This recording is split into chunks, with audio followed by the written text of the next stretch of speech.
Hi, and welcome back. In the next few videos, starting with this one, I'll be covering some maths topics that I find quite hard, and I hope it'll be of some use to you too. First off, we have indices and surds. Let's start with indices. An index of a number tells you how many times that number is multiplied by itself. So say I have 8 to the power of 3. This means 8 times 8 times 8. 8 multiplied by itself 3 times. There are also some rules you have to remember about indices. First, when you multiply indices of the same base, you have to add the powers. So, number 1.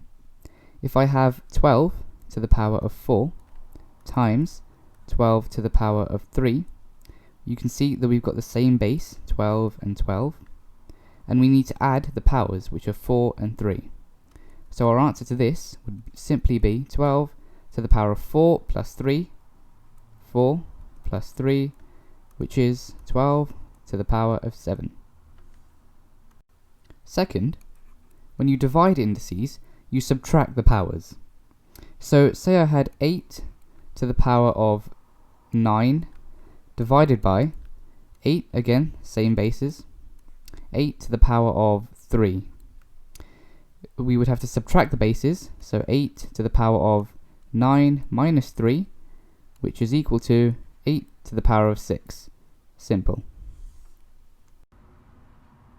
Third, when you have a power raised to another power, you need to multiply the powers together.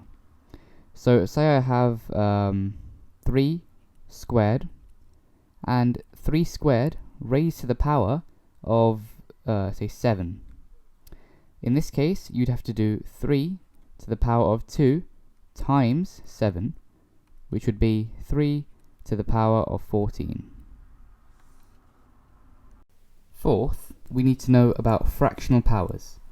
So say I have 4 to the power of 2 over 3. The bottom of the fraction, the 3, tells us the type of root that needs to go on the 4, or the integer. In this case, because it's a 3, we take the cube root of 4, right? So basically a square root, but with a 3 on the left and on the top.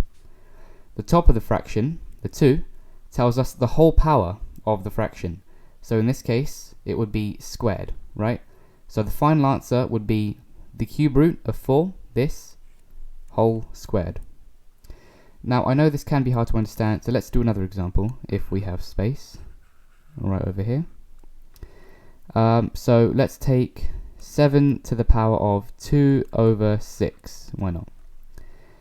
The 6, remember, tells us the type of root, so it would be 7 to the 6th root, so a square root with a 6. Remember, by the way, if it's a 2 in the denominator, it's just a square root, because a square root basically means 2. And the 2 up here tells us that it's squared. So the final answer would be this. Finally, and sorry for the lack of space, we have negative powers. So say I have 4 to the power of minus 2. Looks hard, doesn't it? But a minus basically means we have to reverse the indice and remove the minus. So if I had 4 to the power of minus 2, all I'd have to do would be to put a 1 over 4 squared. So we reverse this, put it underneath a 1, and remove the minus. Another example, if I had 3 to the power of minus 4, we would put it underneath a 1 and take away the minus. Our answer would be 1 over 3 to the power of 4. So, let's wrap this up by answering some questions. First, we have 2 to the power of 8 times 8 to the power of 3. Now remember, we can't just add the 8 and the 3, because we need to have the same base. So, let's get the same base. 8, if you remember, hopefully you should, is 2 cubed, right?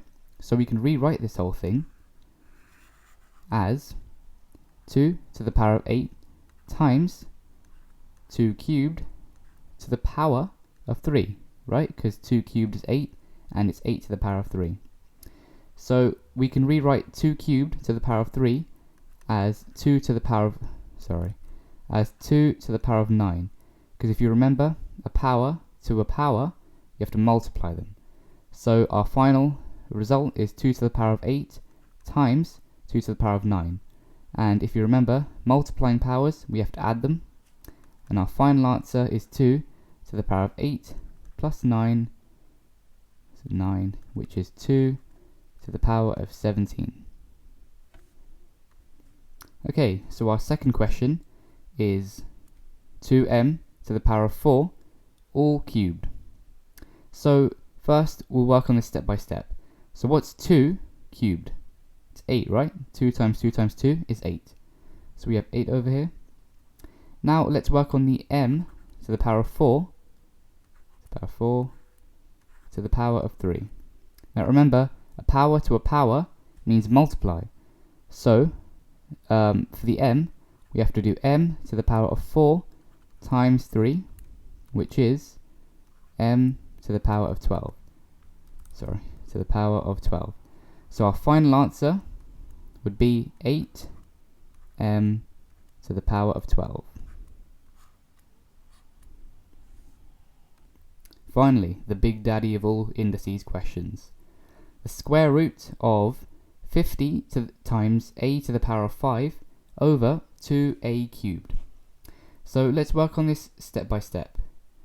Let's simplify this part of the term. So we have 50 times a to the power of 5 over 2a cubed. So let's cancel the 50 and the 2. 50 divided by 2 is equal to 25. And let's cancel the a to the power of 5 and the a to the power of 3.